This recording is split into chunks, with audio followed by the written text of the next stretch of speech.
D രാജയുടെ എല്ലാ ചോദ്യങ്ങൾക്കും താൻ ഉത്തരം പറഞ്ഞതാണെന്ന് CPM general secretary MA Baby. Prakash ബാബുവിനോട് മറുപടി പറയാൻ ആഗ്രഹിക്കുന്നില്ല. ഇത്തരം പരാമർശങ്ങൾ മറുപടി അർഹിക്കുന്നില്ല എന്നും MA ബേബി. കുറച്ച് ശക്തി അദ്ദേഹത്തിൽ നിന്ന് ഞാൻ കടം വാങ്ങിക്കാം. ഈ നിൽപ്പ് കണ്ട അറിഞ്ഞൂട്ടെ നിസ്സഹായനാണെന്ന് മനസ്സിലായില്ലേ? ഈ നിൽപ്പ് കണ്ടാൽ അറിഞ്ഞൂട്ടെ നിസ്സഹായനാണെന്ന്. എല്ലാ ചോദ്യത്തിനും മൗനം മാത്രമായിരുന്നു മറുപടി ഇന്നലെ എന്നാണ് പറഞ്ഞത്. അതിൽ വിഷമമുണ്ട്. കാരണം ഇന്നലെ ഉച്ചയ്ക്ക് ഭക്ഷണം പോലും കഴിക്കാതെയാണ് ഡി രാജ വന്നത്. ആ സമയത്താണ് ഇങ്ങനെ പറഞ്ഞെന്നാ പറയുന്നത്. അതിനെന്താ അങ്ങനെ അത്രയും ഗൗരവത്തിൽ വന്നിട്ട് PM ശ്രീയെ കുറിച്ച് കേരളത്തിലെ വിദ്യാഭ്യാസ മന്ത്രി V ശിവൻകുട്ടി വിശദീകരണം നൽകിയിട്ടുണ്ട്.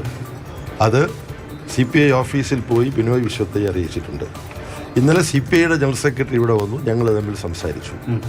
ഞങ്ങൾ സംസാരിച്ചിട്ട് ഇതുമായി ബന്ധപ്പെട്ടുള്ള വിഷയം കേരളത്തിൽ ഗവൺമെൻറ്റുമായി ബന്ധപ്പെട്ടവർ അവിടെ ചർച്ച ചെയ്താണ് പരിഹരിക്കേണ്ടത്. സാമാന്യ ബുദ്ധിയും യുക്തിയുള്ള ആർക്കും ഇത് മനസ്സിലാവും. ഇവിടെ ഇരുന്ന് CPMൻ്റെ ജനറൽ സെക്രട്ടറിയും CPIയുടെ ജനറൽ സെക്രട്ടറിയും കൊണ്ട് തീരുമാനിക്കേണ്ടതല്ല. കേരളത്തിലാണ് തീരുമാനിക്കേണ്ടത്.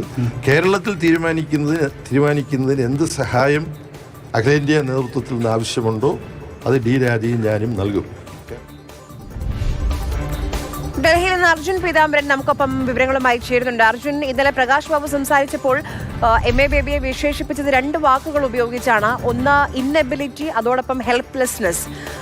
അതിനൊക്കെ MA ബേബി എന്ത് മറുപടിയാണ് നൽകുന്നത്? അതോടൊപ്പം ഈ PM ശ്രീയുമായി ബന്ധപ്പെട്ട ഇപ്പോൾ പ്രതിപക്ഷ നേതാവൊക്കെ പറയുന്നുണ്ട് അറിഞ്ഞിട്ടേ ഇല്ല MA ബേബി എന്ന്. അതിനും എന്താണ് മറുപടി?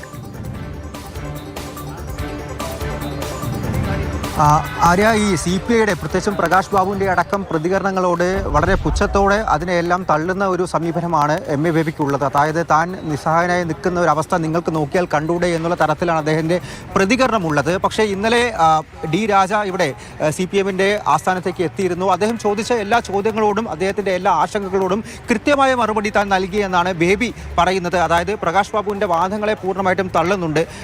നിസ്സഹായാവസ്ഥയായിരുന്നു, ഒന്നും മിണ്ടിയില്ല, മൗനമായിരുന്നു ഉത്തരം, ഈ അവസ്ഥയോട് തനിക്ക് വിഷമമുണ്ട് തുടങ്ങിയിട്ടുള്ള ആരോപണങ്ങളായിരുന്നു. ഇന്നും പ്രകാശ് ബാബു വളരെ രൂക്ഷമായിട്ടുള്ള ഭാഷയിൽ തന്നെയാണ് MA ബേബിയെ വിമർശിച്ചത്. അതെല്ലാം തന്നെ പുച്ഛിച്ച് തള്ളുന്ന ഒരു സമീപനം തന്നെയാണ് MA ബേബിക്കുള്ളത്.